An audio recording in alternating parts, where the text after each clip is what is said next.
Alright, just want to show you guys some of my, so this family, or these birds are off of the oulette birds. And then I got the original hen from the MFRG, from Jay himself. She was pretty much, she was pretty much a cull, but I told him that I wanted to try her out, fly her, see how she does. So he ended up giving me a pair, which turned out to be 2 hens. So the 2 hens, as soon as I got them home within 2 days, I totally forgot that I put them in the kit box, and then I flew them right away after 2 days, and then they flew and kitted and broke with my team. I was very impressed, and I was like, man, I want to raise more of these birds. The only thing is that the hen that I used, she was pretty short. She was probably only about 10 feet. And then she flipped a lot. So that's one thing I didn't like about her. But the cool thing is that when I bred out the kids, I didn't really get any that were flippers. All these are rolling. So this one is rolling. This one, the green wings. This one right here, that's standing really still. This is the sister to that one, or nest mates. And then she's rolling pretty nice. I'm thinking about stocking her next year. And then this guy, the really cocky one over here, you know, he's really cocky. This guy is blue tails. He's a pretty good bird. He's probably the deepest one here. He's about 20 feet. So these guys are pretty short, but what I like about them is that they kit very well. They kit very well, and if the team is doing something, they have really good chemistry. They kind of remind me of the Rick Me, but the thing I didn't like about the Rick Me is that they're too strong and a little bit too stiff. These guys are more, they'll perform more. So that's why I decided to breed out the hen as much as I could. This one right here with the yellow clip on, he's a pretty good roller too. He's actually in my young kit #1. He hasn't been, I haven't bumped him up yet to the main team, but he could be bumped up anytime now. It's just that the only reason he hasn't been bumped up is because usually when I bump up a bird, I'll fly him with the main team and see how he looks. If he doesn't if he doesn't have the chemistry with the main team, then I bump him back down. But I'm pretty sure he'll make it because all his older brothers and sisters made it. This is 107 right here, or yeah, this is 107. No, 105. 368 105. He's one of a cockbird too.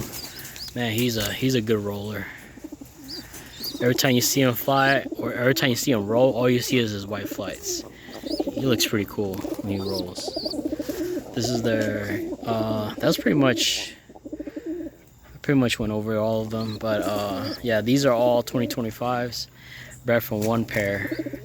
And then one thing I like about these is that even though when they're in really good shape, they could fly for about 2 hours non-stop. And then but the one thing I like about them is that when my other birds are trying to land, because I fly mixed kits, right? So when the other birds are trying to land, they'll come down and try to land with them too. So that's why I like them.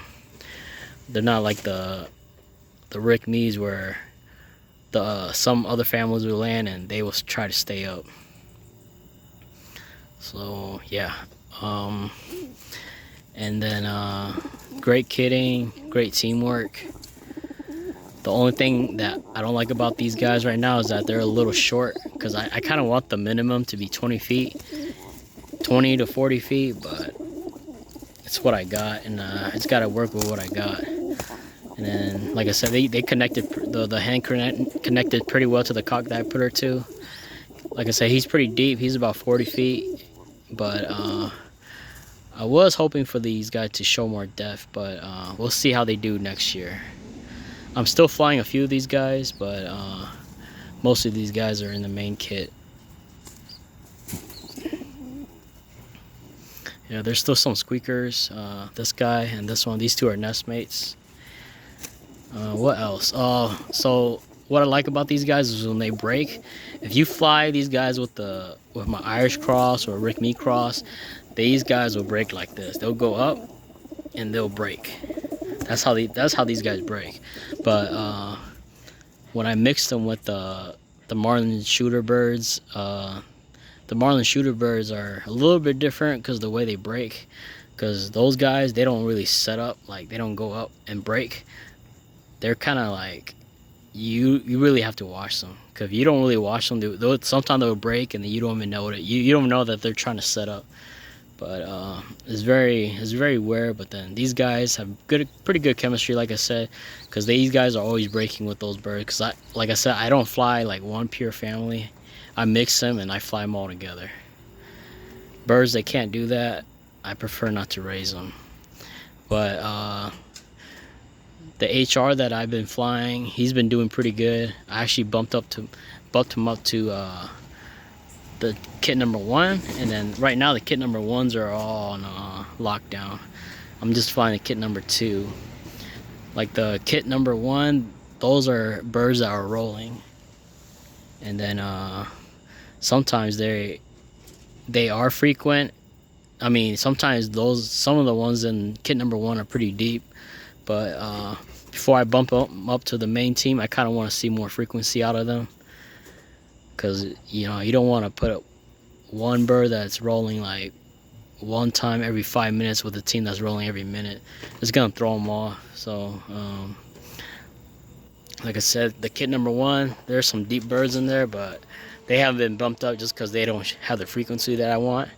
So, even though they're just, they're like a mix of genders too, but they're still pretty fun to watch. And then kit number 2, I made it all like young birds that are just coming into the, like starting the kit.